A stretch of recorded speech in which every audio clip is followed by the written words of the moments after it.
안녕하세요. 오늘은 예레미야 42장을 좀 자세히 들여다볼까 합니다. 네, 예루살렘이 함락된 그 직후의 이야기죠. 맞아요. 살아남은 유다 백성들이 정말 중대한 갈림길에 서 있는 그런 상황이에요. 어디로 가야 할지, 뭘 해야 할지 막막하니까 선지자 예레미야에게 와서 하나님의 뜻을 묻는 거죠. 네, 백성의 지도자들이랑 남은 사람들이 다 같이 와서 간청을 합니다. 네, 우리를 위해서 당신의 하나님 여호와께 기도 좀 해달라. 그래서 우리가 어디로 가야 할지, 뭘 해야 할지 그걸 좀 보여달라. 이렇게요. 그렇죠. 그러면서 정말 어마어마한 약속을 해요. 맞아요. 저도 이 부분이 인상 깊었는데 여호와께서 당신을 보내서 우리에게 하시는 모든 말씀, 그게 좋든지 싫든지 우리는 무조건 따르겠습니다. 네, 하나님 말씀대로만 하면 우리에게 복이 있을 겁니다. 이렇게까지 말하죠. 와, 진짜 비장하지 않나요? 모든 걸 잃은 상황에서 나온 맹세잖아요. 그들의 간절함이 느껴지죠. 얼마나 절박했으면 저랬을까 싶고요. 예루살렘이 그렇게 무너지고 또 많은 사람들이 포로로 끌려가는 걸 봤으니까요. 네, 남은 사람들의 불안감은 말할 수 없이 컸을 거예요.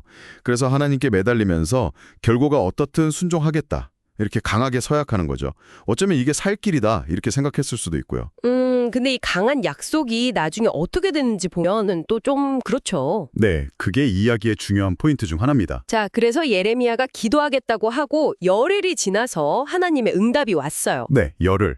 꽤 긴 시간이죠. 그만큼 중요하고 신중한 응답이었겠죠. 그리고 그 내용은 아주 명확했습니다. 그렇습니다. 하나님께서 딱 두 가지 길을 제시하세요. 아주 선명하게요. 첫 번째 길은 뭐였죠? 첫 번째는 바로 그 자리, 유다 땅에 그냥 머무르는 거였어요. 폐허가 된 그 땅이요? 네, 하나님께서 말씀하시길 너희가 이 땅에 그대로 살면 내가 너희를 다시 세울 거다.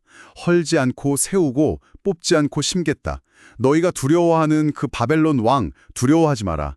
내가 너희와 함께 있어서 구원해 주겠다. 와... 내가 너희를 불쌍히 여겨서 바벨론 왕도 너희를 불쌍히 여기게 해서 너희 고향 땅으로 돌아가게 해주겠다. 이런 약속이었어요. 심지어 이전에 재앙 내린 걸 하나님이 뜻을 돌이키셨다는 말씀까지 하셨잖아요. 맞아요. 그게 정말 파격적인 선언이죠.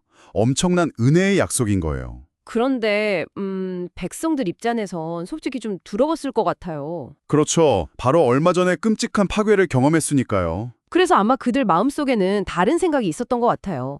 애굽으로 가고 싶다는 생각. 네, 당시 애굽은 상대적으로 좀 안정돼 보였을 테니까요. 거기 가면 뭐 전쟁도 없고 굶주림도 없을 거다 이렇게 기대를 했겠죠. 맞아요. 인간적인 계산으로는 애굽이 더 나아 보였을 수 있어요. 하지만 하나님 생각은 완전 달랐죠. 네, 완전히요. 하나님은 단호하게 말씀하세요. 애굽으로 가는 건 잘못된 생각이라고. 오히려 그게 파멸의 길이라고 경고하시죠. 그렇습니다.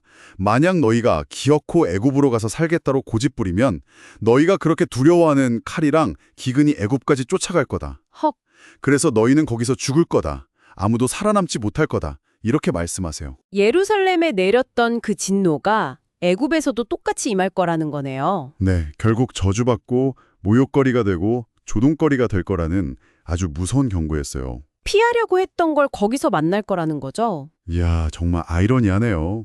안전하다고 생각한 곳이 오히려 더 위험하다니. 네, 정말 극명한 선택의 갈림길이죠. 폐허 속에서 하나님의 약속, 그 보이지 않는 약속을 믿고 머무르냐, 아니면 눈에 보이는 안정, 그럴듯해 보이는 안전을 찾아서 떠났다가 더 큰 재앙을 만나느냐. 그런데 여기서 예레미야가 하나님의 말씀을 전하면서 아주 날카로운 말을 하잖아요. 네, 백성들의 속마음을 그냥 꿰뚫어 본 거죠. 뭐라고 했죠? 이렇게 말해요.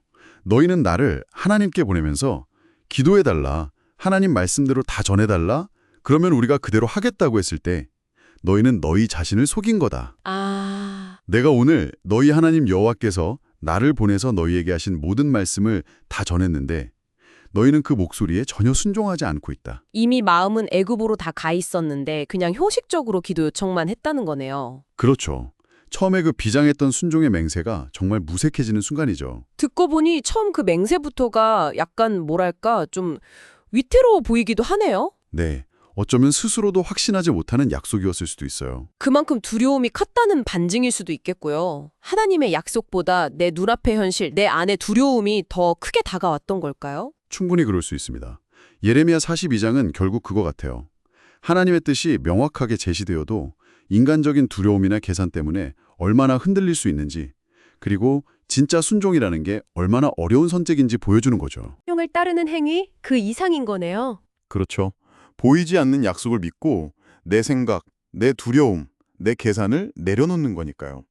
이게 믿음의 문제랑 바로 연결되는 거예요. 그들의 기도가 진심이었을지라도 막상 그 결과가 내 생각과 다를 때 그 약속을 지키는 건 또 다른 문제인 거죠. 맞습니다. 그게 핵심이에요. 오늘 이 이야기를 들으시는 분들은 어떠신가요?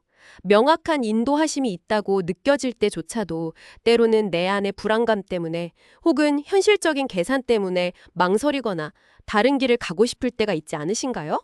네, 이 이야기가 우리에게 던지는 질문이죠. 눈앞의 어려움, 그 현실 속에서 보이지 않는 약속을 믿고 머무르는 믿음을 선택할 것인가? 아니면 당장의 안정을 찾아서 내 생각에 더 함지적으로 보이는 길로 떠날 것인가? 어려운 질문이네요. 어쩌면 진짜 안정과 회복은 우리가 가장 두려워하는 바로 그 자리에 머무를 때 시작되는 건지도 모르겠습니다. 이 질문 한번 깊이 생각해 보시면 좋겠습니다.